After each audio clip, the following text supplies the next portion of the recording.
Isang malugod na pagbati ng magandang umaga sa bawat isang nanonood ng palabas na ito. Muli ang inyong Auntie G na naglalakad-lakad dito sa Bridgetown. Napakasarap lang kasi na maglakad-lakad dito dahil hindi masyadong matao at maluwag ang kalsada or yung mga spaces na pwede mong lakaran. Pwede rin ditong maglaro ng badminton, maglaro ng football dahil meron ditong football field at pwede rin magbisikleta, mag-jogging at kung ano mang gusto mong gawin. Meron ditong merkato.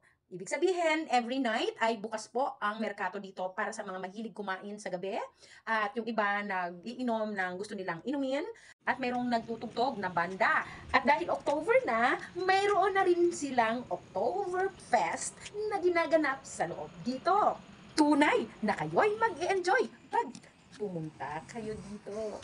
At katulad nga ng sinabi ko, ang inyong auntie ay naglalakad-lakad habang ako ay pauwi galing doon sa C5 at inihatid ko yung aking kapatid sa sakayan. Along C5 lang kasi silang sumasakay. Kaya pagbalik ko pauwi, better na mag-walking na lang para maka-exercise na rin tayo. Siyempre pa, ano ang ginagawa ng ating camera? I-roll na natin yan. Nang sa ganon, naipapakita ko sa inyo ang kapaligiran ng kayo rin ay naidadamay ko na kung ano yung aking nakikita sa paligid. Hello! Nagulat ba kayo? Charot lang. Sa umagang ito ay nasipag na mag-edit ang inyong auntie. Kaya ayon, nai-edit ko ng bahagya yung ating walking. Maraming salamat sa inyong lahat na laging nanonood sa ating palabas o sa mga content na ginagawa ng Auntie G.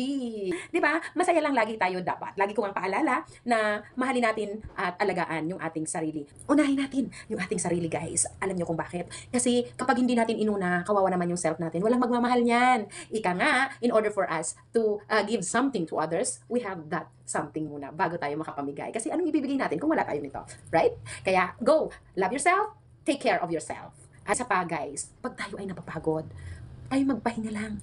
Pilitin natin na i-rest yung ating napapagod na katawan, isip, for a while kasi wala tayong magagawa kapag tayo ay magkasakit. Ingatan natin yung sarili natin. Walang ibang gagawa nito kundi tayo. Bawal kasi yung sumuko. Tandaan natin yan. At of course, we have to choose happiness palagi. Alam niyo kung bakit? Kasi ang happiness walang magbibigay din ito sa atin. Tayo lang. Dahil pinipili nating maging masaya, dapat din nakikita ito sa ating mga faces or mga mukha. Dapat nakikita yan sa ating mga ngiti. Laging nakapaste yung ngiti sa atin.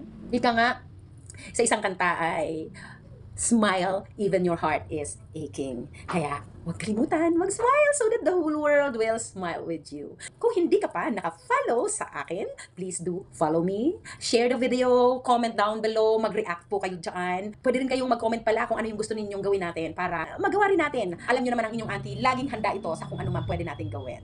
As long as we don't hurt anyone else, basta masaya lang tayong lahat. Thank you so much, guys. God bless everyone and hug. Bye! See you in my next video! Ayan, millennial tayo.